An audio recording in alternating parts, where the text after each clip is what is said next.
Irmãos, no versículo 1, aí Paulo fala, como é que vocês se atrevem? Ou, como é que vocês são insolentes? A pessoa atrevida, a pessoa insolente, é uma pessoa tão assoberbada, tão ensoberbecida, que ela age para além da autoridade que ela tem para agir. Ela faz aquilo que ela não tem o direito de agir. O que a gente está vendo aqui na igreja de Corinto é um caos com relação à autoridade. Quando não se respeita a autoridade, se tem libertinagem. E nos dias que estamos vivendo, nós estamos vivendo um caos com relação à autoridade. Não é verdade? Ninguém respeita mais nada. Os professores têm medo de dar aula, porque os alunos podem a qualquer momento bater nos professores, podem agredir os professores. Os pais não respeitam os filhos, né? A gente observa hoje pessoas que deveriam respeitar os mais velhos, falando com os mais velhos, como meu pai dizia, você não está falando com seu coleguinha. Eu sou seu pai, ou eu sou sua mãe, né? Ou eu sou seu avô, sua avó. Né? Eu já contei isso para vocês um dia. Eu comprava numa vendinha lá em Campos Altos, onde eu me criei, onde eu fui criado, cidade maravilhosa, 13 mil habitantes. Né? E aí, o nome do dono da vendinha era Alaor. E eu cheguei lá e falou, ô Alaor, me dá um pé de moleque aí. Eu escutei uma voz assim, atrás de mim, dizendo, Alaor, ele é seu coleguinha? Ele tem a sua idade? Repete comigo, senhor Alaor, por favor, pode me dar um pé de moleque? Era meu pai. Eu cheguei na vendinha e não vi que meu pai estava lá, ô Alaor, falando assim como se... E era um senhor de idade mesmo. E aí escutei aquela voz atrás de mim, Alaor, ele é seu coleguinha? Ele tem a sua idade? Repete comigo, senhor Alaor, por favor. Porque... parece demais, mas não é. Se é mais velho, tem que ser respeitado, não é? Então a gente vive uma crise de autoridade. Nós vivemos numa época que os filósofos, sociólogos chamam de pós-modernidade. No tempo da pós-modernidade, não existe verdade absoluta. Então não existe absolutos. Cada um tem a sua própria verdade. Eu tenho a minha verdade, você tem a sua. A verdade é uma coisa relativa. Uma pinóia que a verdade é uma coisa relativa. Ela é absoluta, a verdade nunca deixou de ser a verdade. Os homens perversos é que querem sabotar a verdade. A verdade não tem como ela ser relativa, ela é a verdade. Não é? Nós chegamos a um tempo tão absurdo que hoje nós temos, por exemplo, a questão da verdade relativa com relação a gênero. Não existe mais homem e mulher no sentido de, não, eu posso, estou num corpo que é um corpo de mentira, porque esse corpo é uma mentira, porque eu sou uma mulher em minha alma. Transsexual, até complicado de entender. Né? Alguns anos atrás, a pessoa que era homossexual, ele entendia que ele era homem, ou que ele era mulher, mas que ele tinha atração pelo mesmo sexo. Hoje se nega a verdade do corpo, se nega a verdade da biologia, de modo que parece que a verdade caiu para escanteio. Vocês percebem isso também? Não é? Então a igreja de Corinto aqui, ela estava com uma crise, né, de autoridade, por isso ela estava agindo para muito além daquilo que ela deveria agir e estava ocorrendo em pecado. A igreja de Corinto, aqui de uma forma mais introdutória, ela estava agindo por soberba. Se você lembrar, desde que a gente vem aqui trabalhando a carta de Coríntios, lá do capítulo 1, o problema deles era soberba. Eles não se alegravam, eles não se gloriavam mais na cruz de Cristo. Eles se gloriavam nos seus feitos, eles se gloriavam no seu status, eles se gloriavam nas suas amizades, eles se gloriavam em ter poder, eles se gloriavam em possuir riqueza. E como nós vimos lá no capítulo 4, eles desprezavam o apóstolo Paulo, porque o apóstolo Paulo não parecia tão rico, tão afortunado. Porque o apóstolo Paulo vivia a cruz de Cristo. Então, eles tinham um problema de soberba e não aceitavam a humildade da cruz.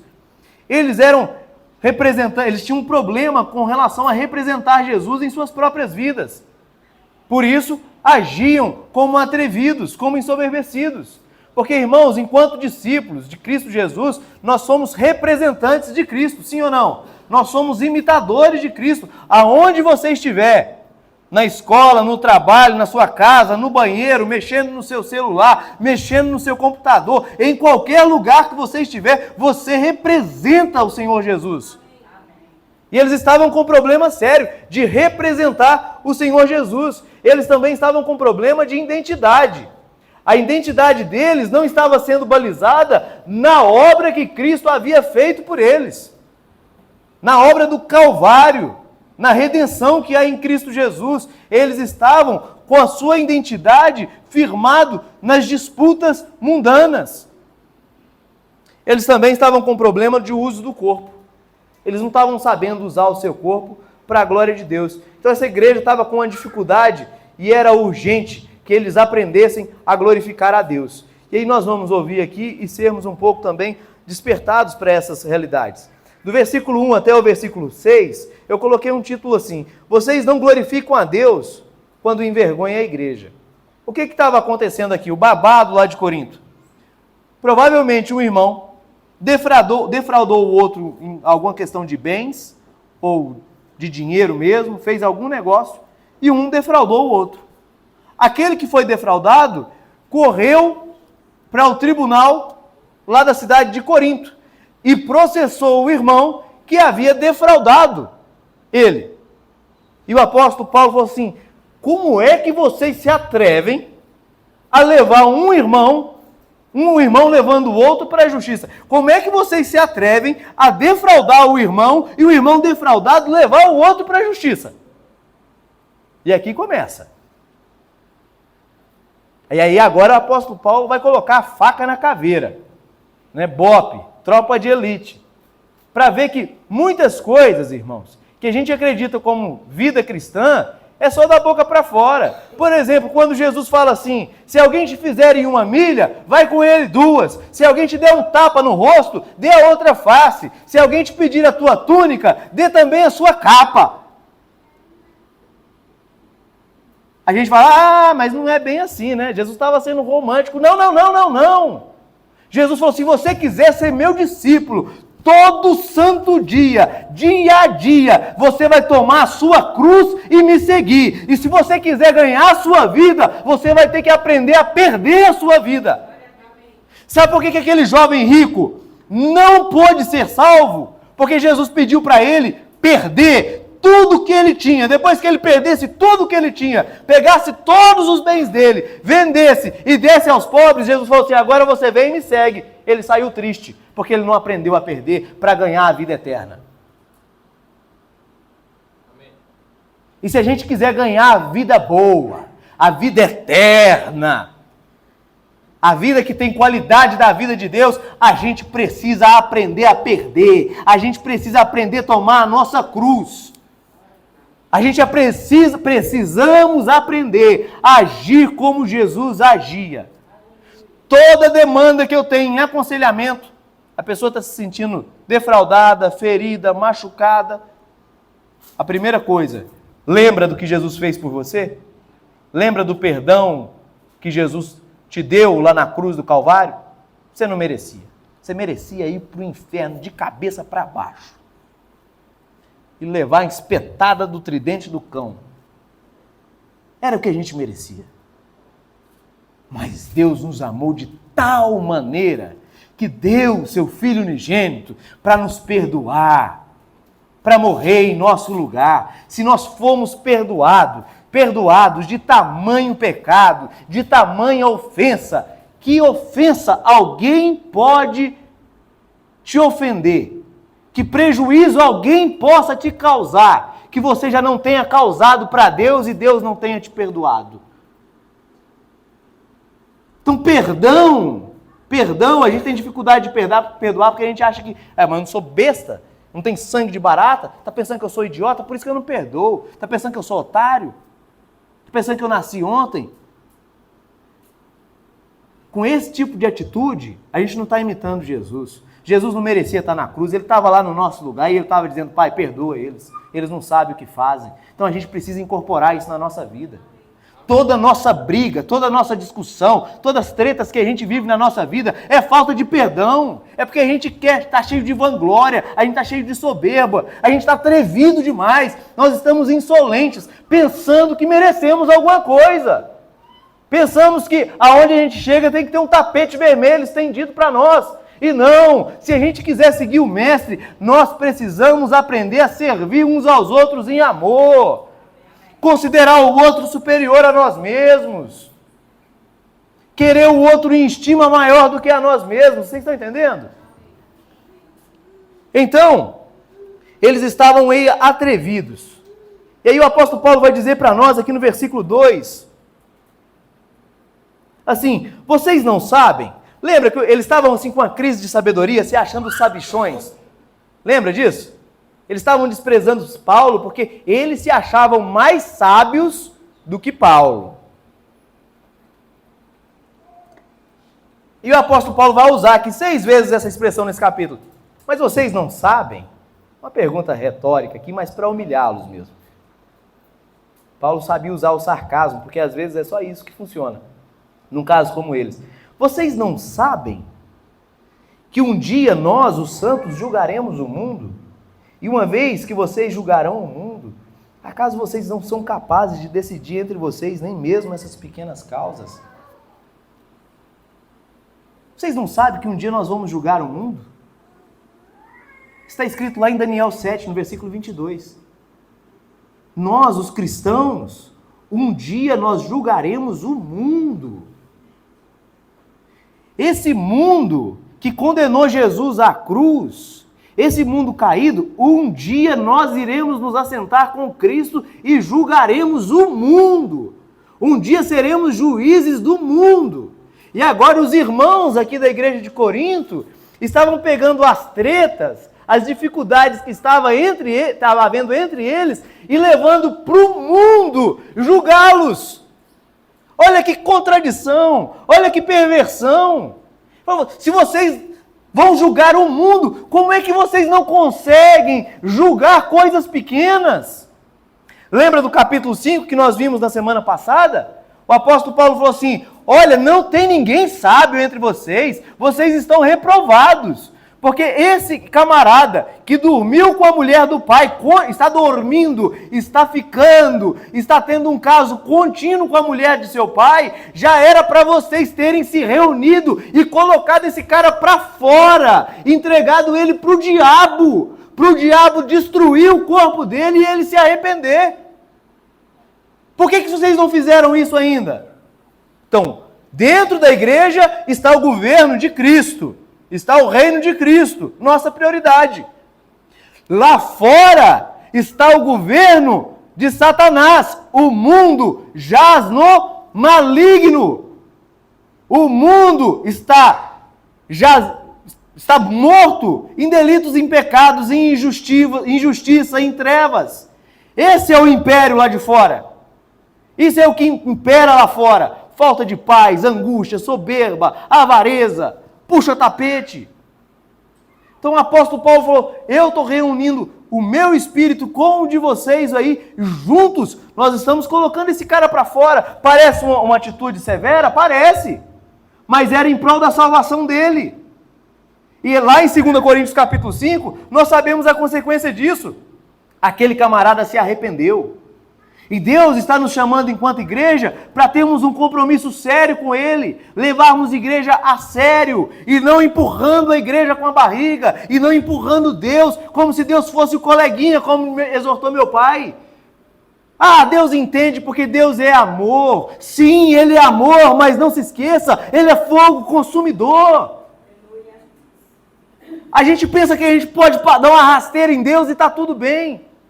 Como a Thaís estava dizendo, Paulo falou para ela essa semana, mãe, a gente pode se esconder de vocês, a gente pode se esconder de qualquer pessoa, mas de Deus é impossível, né? Exatamente, é impossível se esconder de Deus.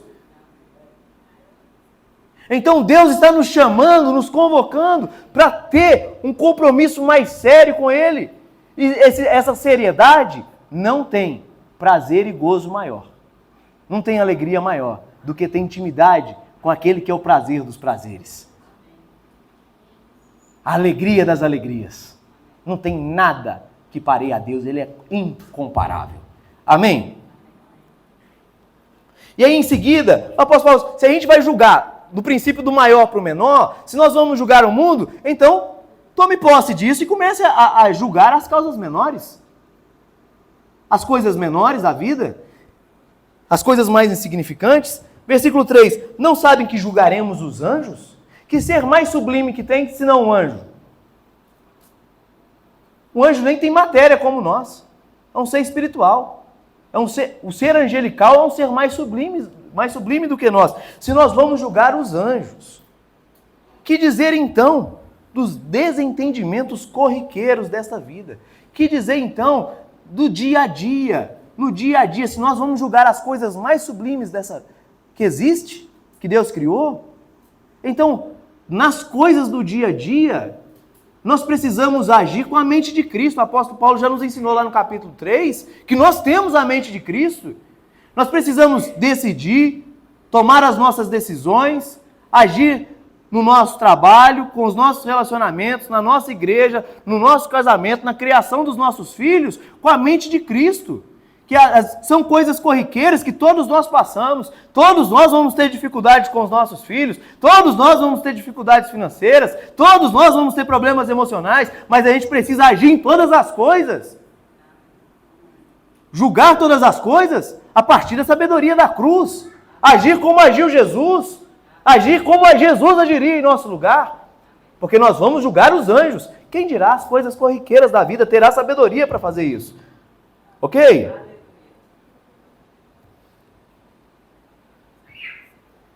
Versículo 4.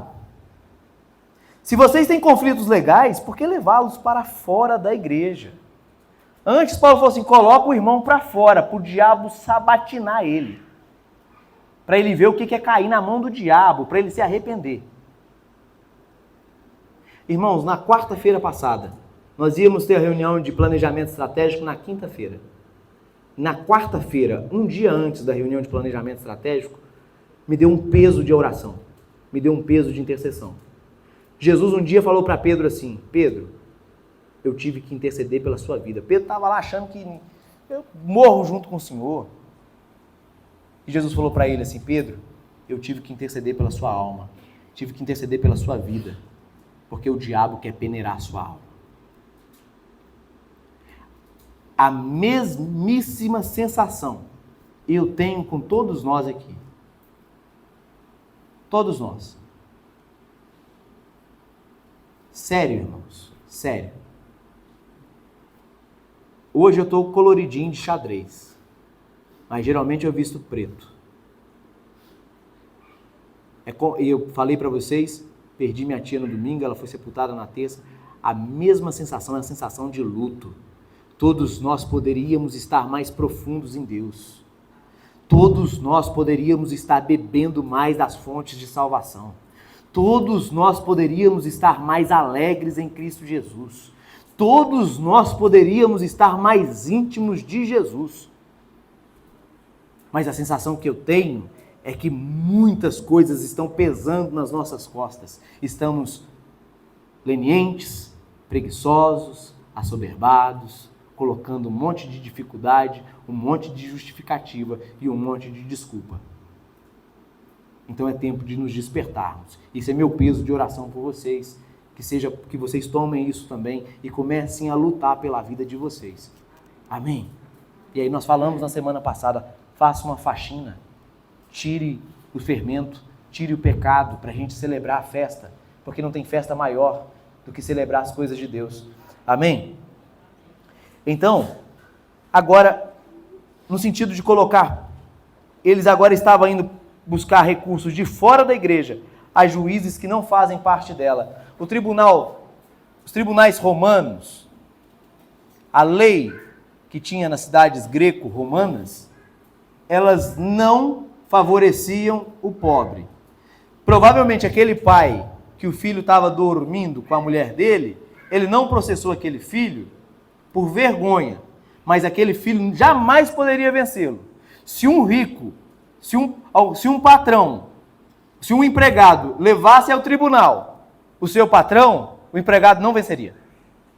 Hoje inverteu. É impossível, mesmo com toda a justiça, com toda a prova, um patrão mostrar que o empregado é ruim. Ele vai perder. Você tem funcionário, se ele for levado para a justiça, você vai perder. Não é mais ou menos isso? Pode esperar, você vai perder. Então inverteu a situação. É injustiça do mesmo jeito. A verdade é que, para mim, esse negócio de direitos trabalhistas, pela mãe do guarda, no Brasil, é uma palhaçada. Se tiver só seu salário, aqui, ó, o seu salário é isso. Não, mas você tem que dar o dinheiro para o Estado tomar conta do seu dinheiro, porque você não sabe tomar conta do seu dinheiro. Então tem aqueles outros recursos trabalhistas para o Estado tomar conta. E aí, aí a pessoa trabalha esperando benefício. Um dia eu estava no mercado e o rapaz que estava passando as minhas compras, guardando na sacolinha, falou assim: não vejo a hora de dar 3 meses aqui para me pegar o auxílio-desemprego, sair fora e pegar o auxílio-desemprego. Ou seja, é tudo para viciar as pessoas a não trabalhar. Então essa questão de moralidade no nosso Brasilzão tá terrível. E é também questão de lamento. Então, nos tribunais das cidades greco-romanas, eles eram feitos em praças. Em Corinto, por exemplo, tinha pelo menos 4. E na hora que eles recorriam a isso, era o babado da cidade, era a notícia da cidade, era ver o que estava acontecendo. Então, olha que bonito, né? Imagina que o nome da igreja lá em Corinto fosse Priorize. Acontecendo ali na praça de Unaí. E a cidade inteira de Unaí lá vendo um irmão que está processando o outro por causa disso. Mas lá na igreja você falou isso, expondo a igreja a ridículo. E aí é isso que o apóstolo Paulo vai falar. Como é que vocês vão ser julgados por juízes que não fazem parte da igreja e por leis que mataram Jesus? Digo isto para envergonhá-los. Lembra que no capítulo 4, Paulo falou assim, na hora que Paulo mostra como ele carregava a cruz, como ele vivia uma vida que para o mundo era desprezada, aí ele pega e alerta os coríntios falando assim: eu não estou falando isso para envergonhá-los não, estou falando isso como um pai, estou falando isso para exortação. Aqui o que ele acabou de falar, ele falou para envergonhá-los mesmo, é para fazer o rosto deles ficar vermelho de vergonha. Digo isso para envergonhá-los. Ninguém entre vocês tem sabedoria suficiente para resolver essas questões? Como é que uma igreja, que as pessoas dizem seguir Jesus, ninguém tem sabedoria para resolver, para reconciliar um irmão com o outro? Como não pode haver isso? Lembra quando o genro de Moisés falou para Moisés, o sogro de Moisés falou para Moisés: Moisés, do jeito que você está fazendo aí, julgando tudo, você vai morrer, meu filho. Levanta juízes para julgar as causas, as demandas que está havendo entre vocês. O apóstolo Paulo está trazendo esse mesmo contexto aqui. A igreja precisa de homens sábios que sabem julgar uns aos outros. E às vezes isso não é só do pastor, não. Às vezes uma palavra mansa do irmão ali, às vezes nem chega ao conhecimento do pastor.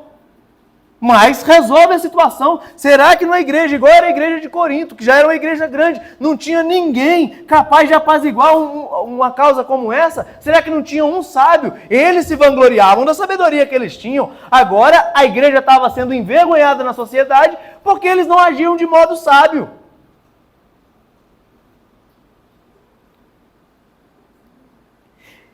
Em vez disso, um irmão processa outro irmão diante dos descrentes. Você sente a dor que o apóstolo Paulo está sentindo aqui? Aí mais ou menos a coisa é o seguinte: roupa suja se lava onde? Em casa. Deixa eu abrir um parênteses aqui. A gente está falando de questões mais morais aqui. Isso não quer dizer que se houver dentro da igreja um camarada que esteja espancando uma mulher, a gente não deve acionar a Maria da Penha para ele. Está batendo em mulher, tem que ir preso. Foi Deus que constituiu as autoridades. Para prender mesmo, camarada. Se tiver havendo caso de pedofilia na igreja, o camarada tem que ir preso. Vocês estão entendendo? Se tiver tendo esse tipo de coisa, isso tem que ser denunciado e as autoridades, sim, tem que ser acionadas. Está entendendo? Agora, coisas menores a gente resolve. Não é verdade? O simples fato, versículo 7, de terem essas causas judiciais entre si, já é uma derrota. E aqui ele vai mostrar que essa derrota é o fato de haver isso é uma derrota total. pelo fato de um irmão extorquir o outro. Pelo fato de um irmão olhar para o outro e falar, eu vou lograr lucro nas costas dele.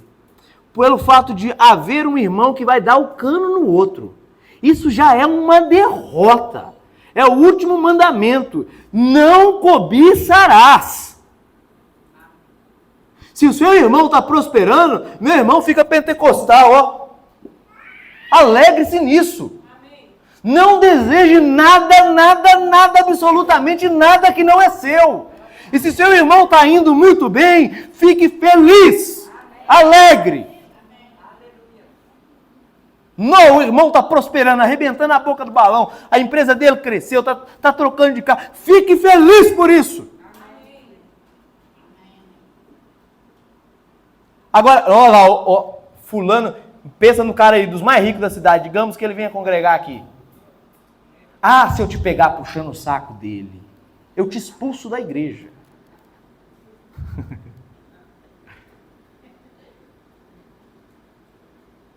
Ah, se eu te pegar tratando uma criança com desdém, e o cara ricão, você vai puxando o saco dele, até tremendo, para poder falar com ele, isso é errado demais.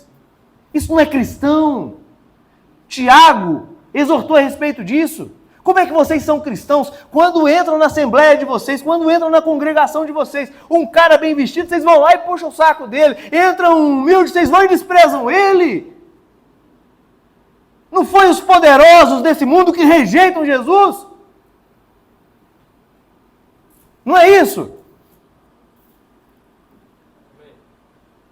Então Paulo está falando, isso já é uma derrota, alguém querer defraudar o outro. Agora, o que foi defraudado também está derrotado completamente, porque nos tribunais, sabe, eles contratavam uma espécie de advogado que eram sofistas para vencer um ao outro, para humilhar o outro em praça pública. Se você leva uma causa a júri, você quer o quê? Vencer a causa, sim ou não? Pensando que se você vencer foi feito justiça, sim ou não? Você quer humilhar o outro e mostrar que você é vitorioso. A partir do momento que a gente quer ser vitorioso sobre o outro, a gente já está derrotado. A partir do momento que eu olho para o cara e falo, cara, eu vou te humilhar. Você vai ver que eu sou melhor do que você. Está achando que isso é bom? Eu vou mostrar que eu sou mais. Que eu tenho mais direito. Que eu vou vencer. Isso já é uma derrota. As mulheres, a partir do momento que você veste uma roupa, coloca um silicone aí nas nádegas, nos peitos e na cara, onde você quiser colocar, para humilhar a outra, você já está derrotada, minha filha. Você pode ficar bonita por fora o tanto que você quiser, você está feia por dentro. Porque eu sei que mulher é tentada a isso. Sim ou não? Não é por causa dos homens, não, é por causa das mulheres mesmo. Que trem doido, só. O simples fato de terem essas acusações judiciais entre si já é uma derrota para vocês. Por que não aceitar?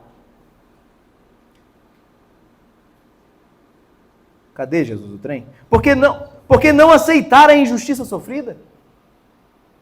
Você sofreu, foi injustiçado? Por que você não aceita a justiça sofrida? Deixa isso para lá. Está perdoado no nome de Jesus. Vai lá para o irmão e fala para ele, está perdoado em nome de Jesus. O importante é que a gente siga adiante. Por que isso está acontecendo com você? Como é que eu posso te ajudar? Amém. Emprestou o dinheiro, o irmão não pagou? Perdoa ele.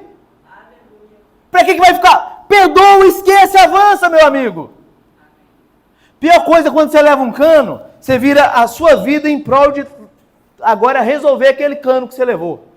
Você não presta mais atenção nas oportunidades que Deus te dá. Você quer receber aquilo de qualquer jeito. Não é? Você não olha para frente. A gente entrou nu no mundo e não vai levar nada dele. A única coisa que a gente vai levar é a nossa generosidade. Você agir igual Jesus, isso você vai levar. Então por que vocês não aceitam o prejuízo? Tem gente que não aceita prejuízo de 50 centavos. Eu prestei serviço no centro médico, um dia eu estava na fila da tesouraria lá do caixa, e o médico estava na minha frente, eu ia receber o meu, o médico estava na minha frente e ia receber o dele. Na hora que entregou lá as horas dele trabalhada, faltou 50 centavos. Ele rodou a baiana. Porque estava faltando 50 centavos. Eu cacei no meu bolso algum trocado, estava mais quebrado do que ele, pelo jeito. Não achei nada. Falava, não, meu filho, vai em paz, não peques mais. Doido para achar uns 10 contos, uns 15 contos, para dar para ele aqui, ó, tá pago os seus 50 centavos.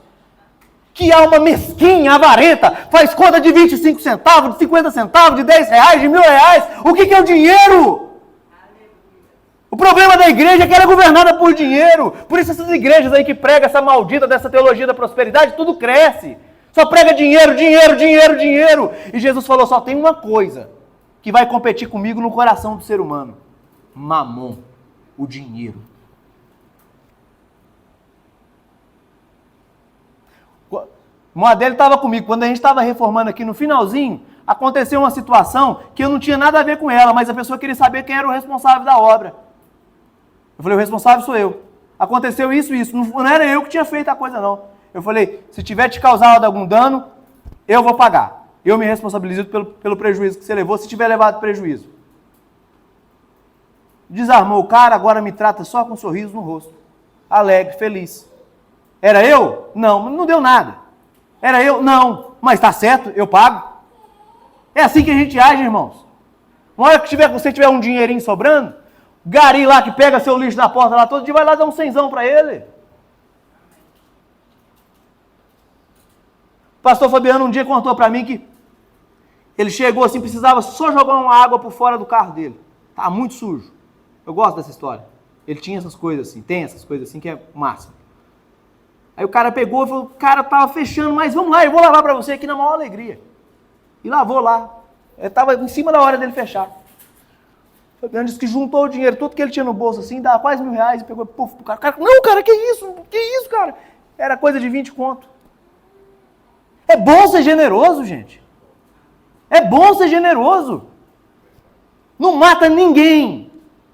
Agora, gente mesquinha que faz conta de 50 centavos aqui, é mesquinho. Eu vi gente já, que às vezes eu viajava, pessoa com condições financeiras, comia alface para não pesar no prato. E depois ficava tomando a comida dos outros. Que coisa horrível, que coisa ridícula.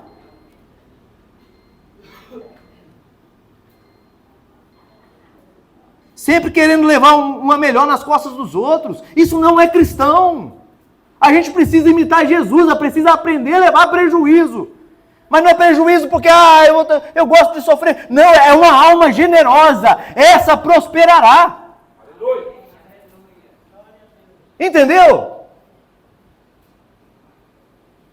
Às vezes eu vejo situações assim, falo, meu Deus, é por isso que capaz que eu vou morrer pobre mesmo. Porque é impressionante. Se eu tiver meio quilo de arroz, você bater lá em casa e precisar de arroz, nós vamos dividir o arroz. Isso pode ser quem for, pode ser drogado, pode ser quem for. No ano retrasado, o inferno chegando, já estava esfriando. As roupas de camas que a gente tinha, era só o suficiente. Um casal que morava na rua, que tinha mais gente com eles, falou assim, a gente precisa de roupa de cama, a gente precisa de coisa para agasalhar a gente. E você tem para dar? Eu falei, eu só tenho a conta, mas eu vou te ajudar. Aí subi lá no apartamento, falei, cara, se esfriar, a gente vai passar frio. Porque ia faltar. Deu 3 dias, ninguém viu aquilo. Ninguém viu aquilo. A pessoa que eu estava indo levar ela embora, já tinha ido embora. 3 dias depois, meus meninos ganhou um mundo velho de roupa de cama, gente e tal. Cara, Deus é maravilhoso. A gente não perde nada por ser generoso. Nada. Nada. Entendeu? Dá uma de Silvio Santos, uma hora, quem quer dinheiro, quem quer... Vai, distribui aí, deixa de ser avarento, cara. Que é isso? Eu tenho que aprender a levar prejuízo. Tem que aprender a ser injustiçado e descansar na justiça de Deus. Tem que aprender a levar a cruz. Tá entendendo? Ah, não, mas é porque vão passar para trás. Se eu agir assim, parece que todo mundo vai montar nas minhas costas. Que nada, vão te respeitar. Você vai ter autoridade. Vai ter autoridade para corrigir o irmão, porque você é generoso. Não é verdade? E aí o apóstolo Paulo, vocês não sabem que os injustos não herdarão o reino de Deus? E aí ele pega e começa uma lista aqui. Não se enganem, aqueles que se envolvem em imoralidade sexual. Aqueles que se envolvem em imoralidade sexual. Imoralidade aqui era a palavra porneia. Aqui está como pornos, de onde vem a palavra pornografia. Toda atitude sexual ilícita não é do reino dos céus. O que mais, Paulo? Adoram ídolos, porque em Corinto as pessoas adoravam os ídolos também tendo relações sexuais. Cometem adultério. O que é adultério? É você ter relação, você trair seu cônjuge. Isso é adultério. E Jesus falou assim, você não trai seu cônjuge quando você deita com o outro, não. É quando você olha. Se entregam a práticas homossexuais. Aqui, na verdade, tem duas palavras aqui. É a pessoa, o homossexual passivo e o homossexual ativo. A pederastia e aqueles que ganhavam com ela. Também não vai herdar o reino dos céus. Ladrões, avarentos. Está vendo aqui que a gente acabou de falar? Avarento não é do reino dos céus. Porque a avareza é idolatria. Se agarrar no seu dinheiro assim não ajuda ninguém. Não vai para o reino dos céus, não. Bêbados, insultam as pessoas ou exploram os outros, não herdarão o reino de Deus. Aí, agora olha o versículo 11. Alguns de vocês eram assim, mas foram purificados, foram lavados, foram santificados, foram justificados, declarados justos diante de Deus. Agora vocês têm uma posição privilegiada diante de Deus, no nome do Senhor Jesus Cristo e pelo Espírito Santo de Deus. A Trindade, o trabalho da Trindade. Paulo está falando assim, vocês outrora eram homossexuais, eram avarentos, eram ladrões, eram insultadores. Muitos de vocês eram assim. Só que agora eles estavam ficando de novo. Então o que o apóstolo Paulo está chamando eles aqui? Para o arrependimento. Seja quem você é em Cristo Jesus. Tome posse disso aqui, ó. Que você foi lavado pelo sangue de Jesus. Tome posse disso aqui, ó, que você foi santificado por Cristo Jesus. Que Jesus está fazendo uma obra maravilhosa em você. Tome posse disso aqui, que você foi justificado. Você foi declarado justo por Cristo Jesus. Que você foi perdoado em Cristo Jesus. Haja como você é. É isso que o apóstolo Paulo está dizendo aqui para nós. Ou para os coríntios. E para nós de tabela. E aí agora ele começa no versículo 12 até o versículo 20. Eu vou dar uma resumida. Olha para a sua Bíblia aí. Na sua Bíblia está assim, tudo me é lícito. Não é no versículo 12? Não está? Tudo me é lícito? Na minha está tudo me é permitido. Você está vendo que isso está entre aspas? Tudo me é lícito está o quê? Entre aspas. Está entre aspas por quê? Porque esses eram jargões dos coríntios. Não é que é a palavra de Deus, não. Era o jargão dos coríntios. Qual era a frase dos coríntios? Tudo é permitido pra gente, doido. Eu vou na igreja daquele pastor ali que usa preto, que usa crucifixo. Lá, tudo é permitido. Porque provavelmente eles estavam tirando isso até do apóstolo Paulo mesmo. Tudo é vosso. E voz de Cristo, e Cristo de Deus. Então, essa frase é a frase dos coríntios. Tudo me é lícito, tudo me é permitido. Resposta do apóstolo Paulo para isso. Vocês falam que tudo é permitido. Eu digo para vocês, mas nem tudo convém, nem tudo é útil. Eles falavam, olha, tudo está liberado, tudo é permitido, tudo é lícito. O que o apóstolo Paulo dizia? Mas eu não devo me tornar escravo de nada. Eu não devo me deixar dominar por paixão nenhuma. Tudo é lícito? Sim, é lícito. É pecado você beber cerveja? Eu não posso dizer que é. Mas você não pode ser dominado pela cerveja? Você não pode ser dominado pelos seus desejos sexuais? Você não pode ser dominado pela sua língua? Você não pode ser dominado pelo seu piu-piu? Você não pode ser dominado pela sua pepeca? Você não pode.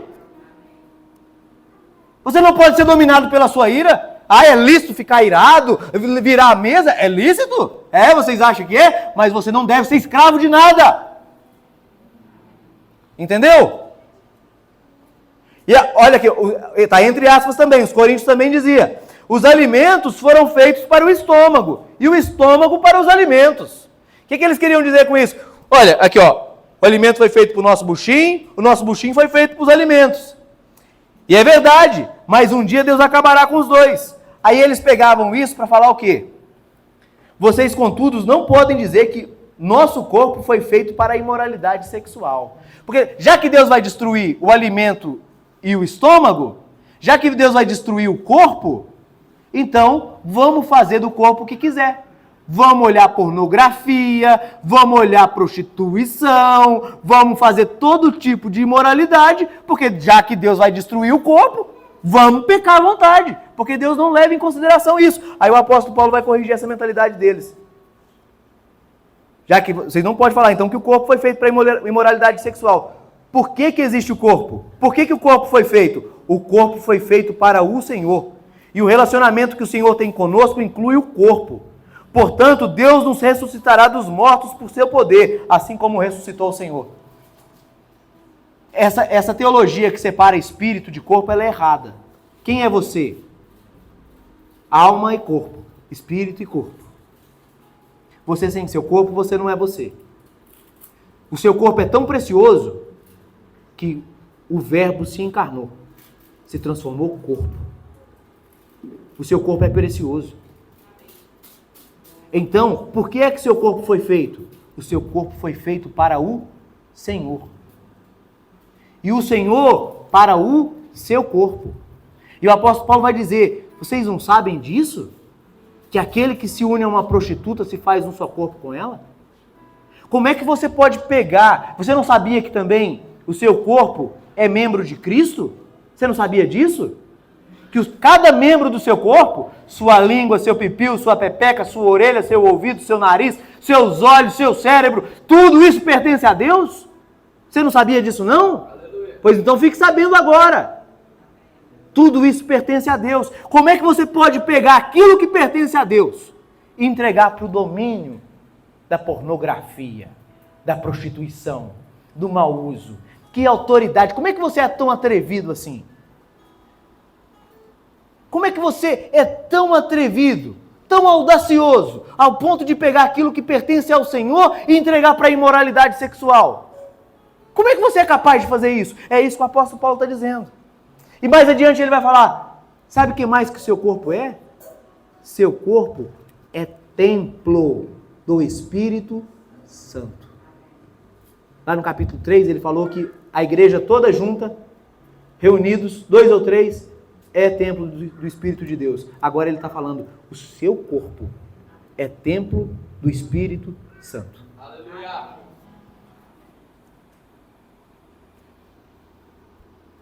Você teria coragem de praticar imoralidades sexuais com seus pais olhando? Hã? Você é templo do Espírito Santo. Você é templo do Espírito Santo. Você é templo do Espírito Santo. Isso é lindo, né? E aí ele usa outra imagem.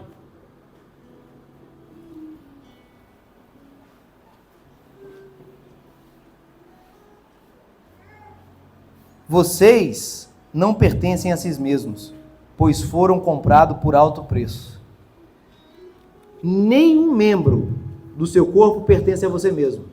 Esse discurso feminista, meu corpo, minhas regras, não, isso não cai na igreja não. Nenhum dos seus membros,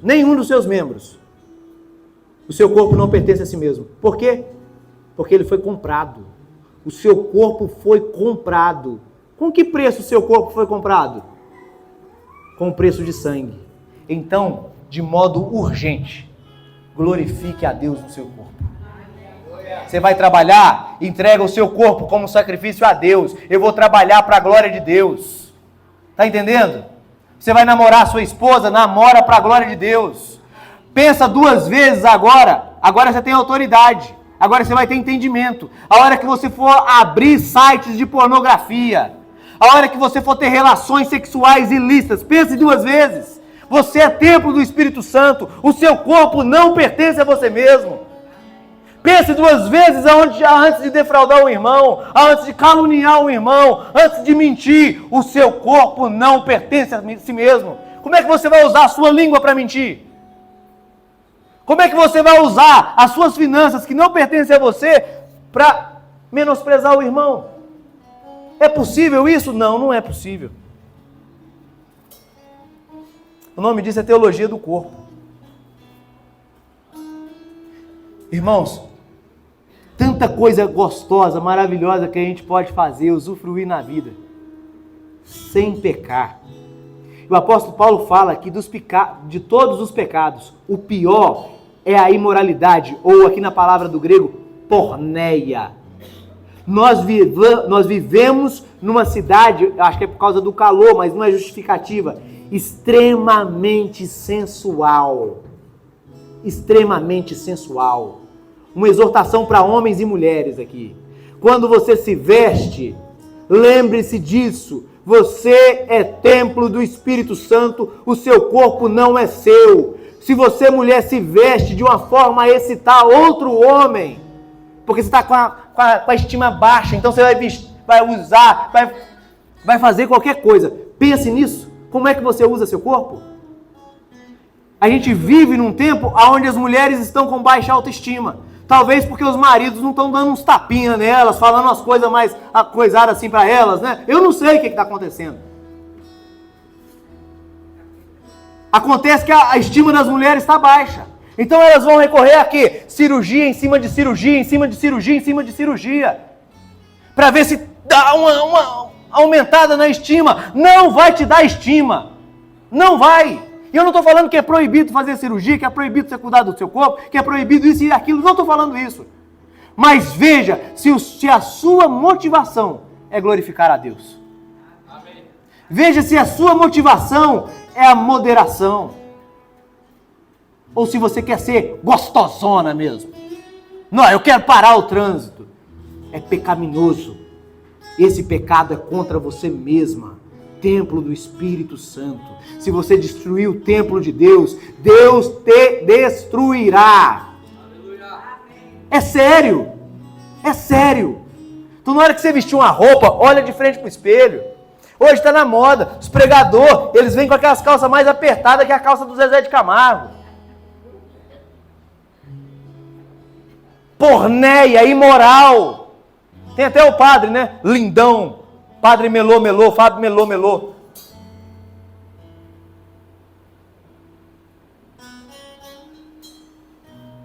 Tem ideias boas, mas você vê que ele sensualiza. Infelizmente. Parece que não tem ninguém lá para exortar o cara, meu. As mulheres doidas com ele. Cabe a gente modéstia. Se ele fosse moderado, não sensualizaria. Agora, fora os outros pregadores aí para todo lado. É por isso que padre veste batina, veste roupa clériga, preta, para você não distinguir, para não passar sensualidade, nada disso. É por isso que eu visto, maioria das vezes, preto. Preto você entra e sai em qualquer lugar.